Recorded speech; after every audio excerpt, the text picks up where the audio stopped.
नमस्कार आप सभी को जो इतनी कड़ी धूप में हजारों लोग उपस्थित हुए इस कार्यक्रम को सफल बनाने के लिए। तो हम जो बात कर रहे थे प्रावधान व्यवस्था को लेकर के, उसमें जो अगली कड़ी है वह यह है कि लोग हमसे पूछते हैं कि आखिर सरकारी कर्मचारी हमारा काम क्यों नहीं करते। क्या यह सिस्टम फेल हो गया है?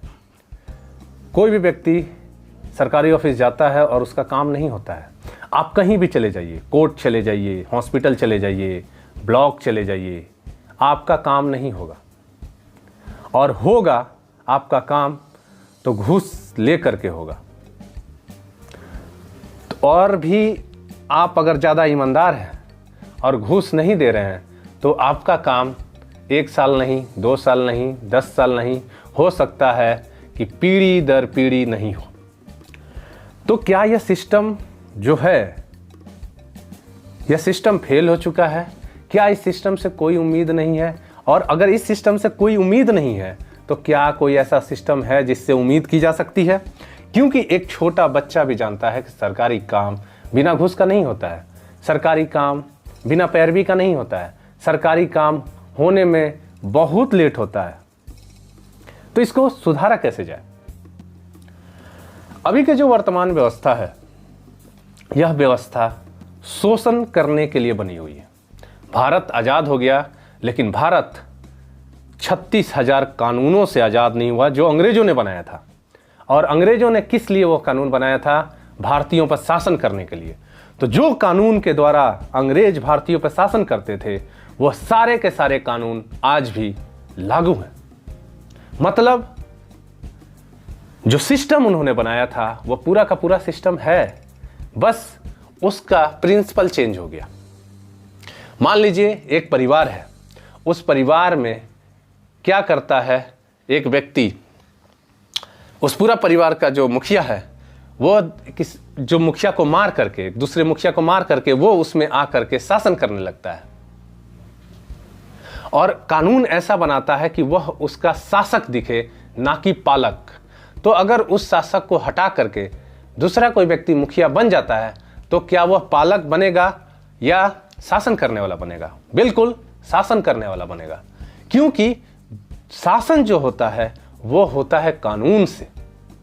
व्यक्ति का कोई उसमें योगदान नहीं है।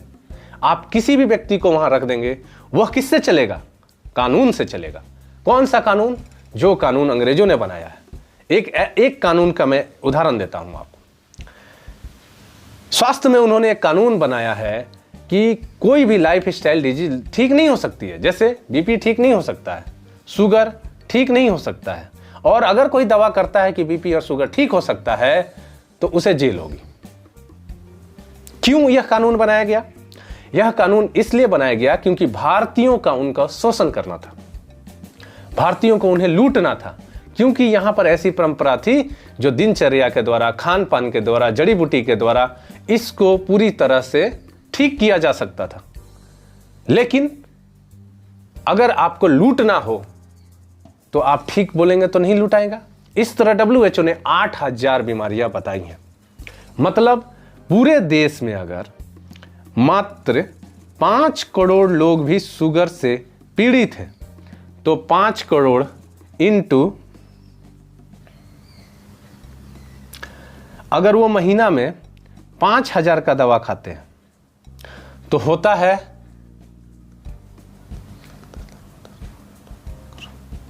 2 खरब रुपए। अब यह 2 खरब रुपए एक बीमारी से अगर आता है 2 खरब 50 अरब रुपए लगभग, तो 8,000 बीमारी इंटू 2 खरब 50 अरब रुपए से आप गुना कर लीजिए कितना पैसा होता है। तो अगर आपके ऊपर जो शासन करने वाला ऐसे नियम बना देता है जिससे कि उस पर शासन किया जाए, तो वह हमेशा आपको दिक्कत में रखेगा। जैसे कि एक स्वास्थ्य का नियम में आपने देखा, उसी तरह हर जगह नियम लगे हैं। इन्होंने न्याय तंत्र की ऐसे व्यवस्था बनाई है कि कभी भी किसी को न्याय नहीं मिल सकता है। जाकर के आप FIR करते हैं, FIR करते हैं, उसके बाद क्या होता है, व्यक्ति आता है और वह देखता है कि क्या हो सकता है, फिर देखता है कि कौन पैसा देगा, दोनों तरफ से, और जो पैसा देता है उसके तरफ वो खड़ा हो जाता है। फिर जो व्यक्ति शिकार हुआ है, जिसके ऊपर अन्याय हुआ है, वह ऊपर की अदालतों में जाता है और वहाँ पर जा कर के क्या होता है, देखता है अरे यहाँ तो पैसा लगता है, वकील करने पर पैसा लगता है, वकील को वह पैसा देने लगता है।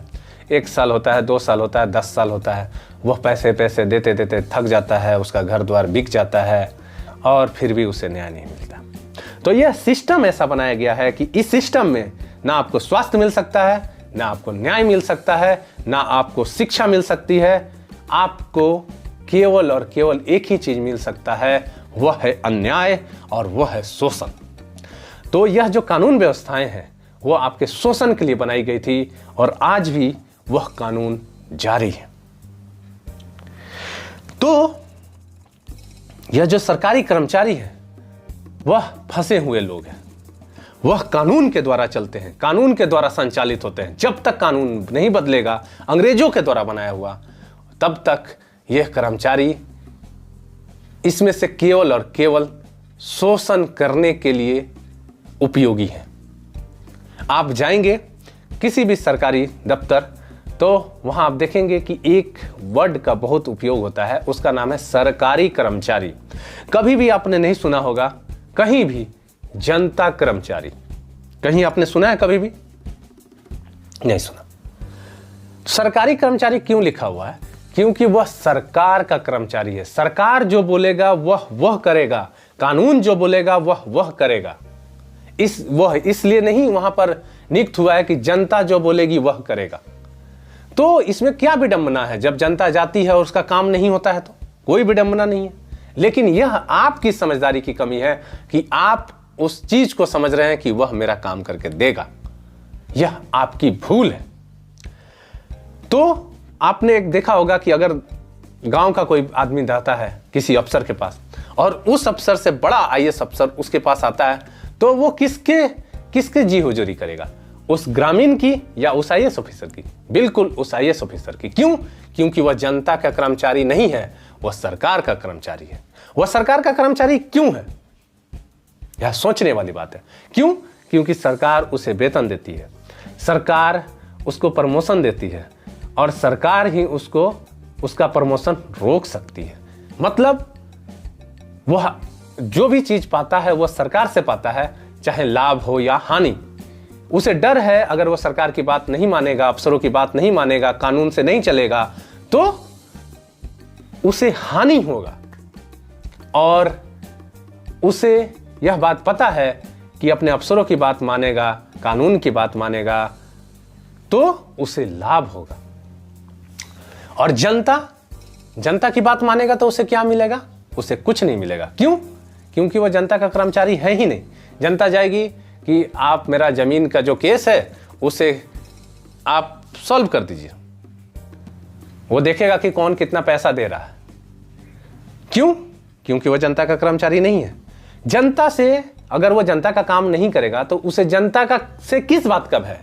उसे 60 साल की नौकरी मिली हुई है, वह 60 साल की उम्र तक, 62 साल की उम्र तक जॉब करेगा और रिटायर होगा। वो काम नहीं करेगा तो क्या उसे फांसी हो जाएगी? क्या उसका प्रमोशन रुक जाएगा? कुछ होगा उसका कुछ नहीं होगा। जब उसे किसी तरह का जनता का काम करे तो फायदा नहीं है और वह जनता का कम करे तो उसे कोई घाटा नहीं है, तो वो क्यों करेगा?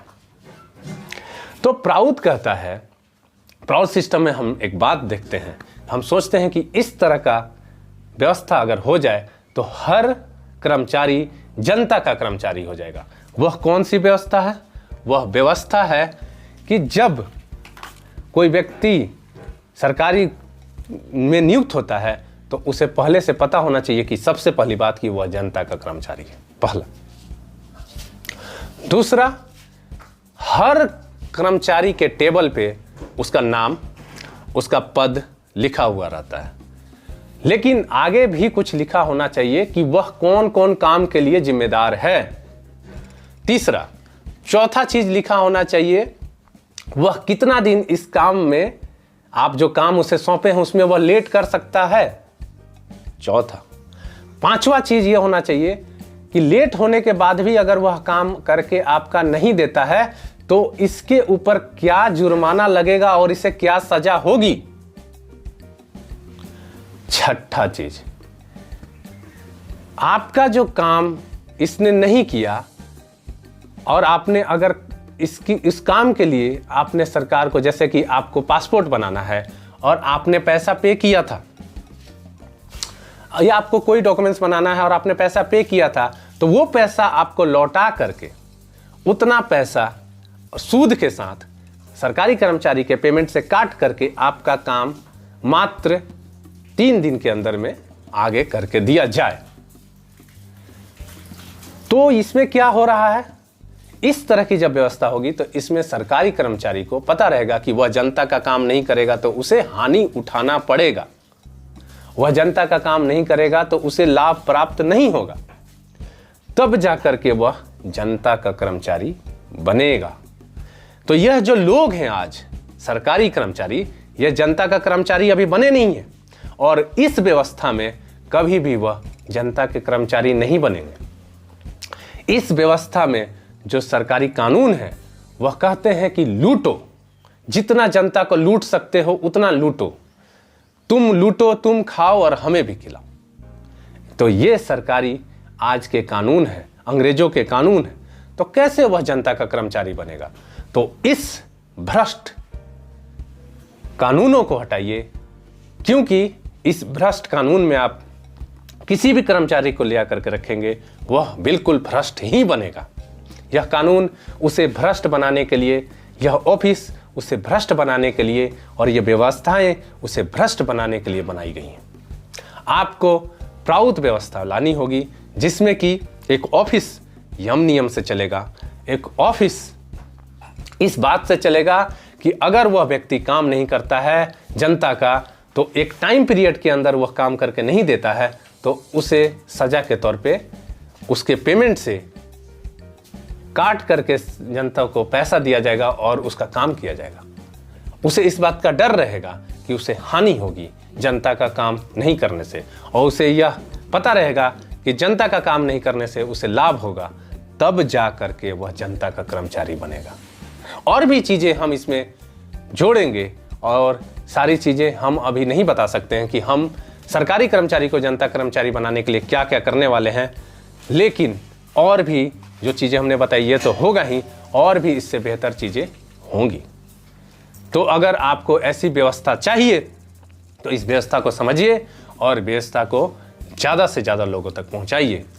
नमस्कार, वंदे मातरम।